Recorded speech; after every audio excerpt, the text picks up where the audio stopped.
At 6, a controversial project on Madison's east side involving a grocery store. Now, it was written into a neighborhood plan, but residents now say they don't want it. It's all happening at the Grandview Commons neighborhood. That's just off Cottage Grove Road on Madison's far east side.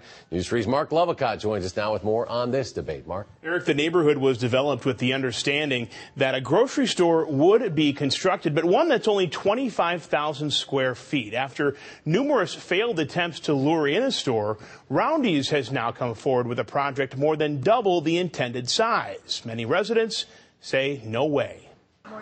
In this small, quiet neighborhood, resident Jan Holmes says everybody knows everybody. The kids can walk to the park.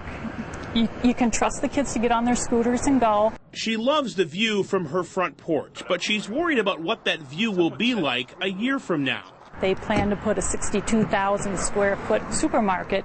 The actual loading docks will just be a few hundred feet from my front door. A project is in the works which could bring a Cop's grocery store to this vacant piece of land.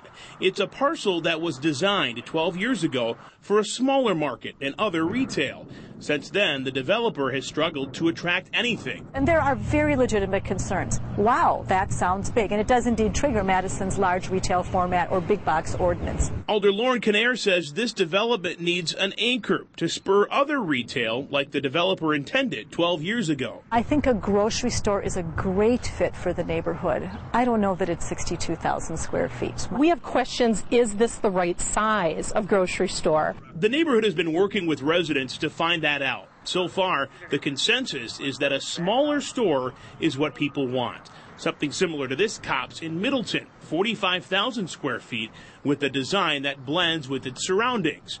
But even this is too much for some. Of course, you start thinking about the safety of all the kids. We don't want to stop the development in the neighborhood. We're looking forward to that.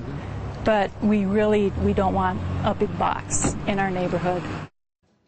Residents are at an informational meeting about this project as we speak to learn more about what's being proposed. But Alder Kinnair stresses that this is in the very early stage of the proposal process, and she wants to work with residents and with Roundy's to make sure everyone is happy with the project if it does indeed happen. As of now, if everything goes smoothly, construction could start this coming fall. It's kind of coupling the bad economy with the unique neighborhood. Some interesting clashes there. Hopefully they can get it all ironed out here. Marc Lovicott tonight. Mark, thanks a lot.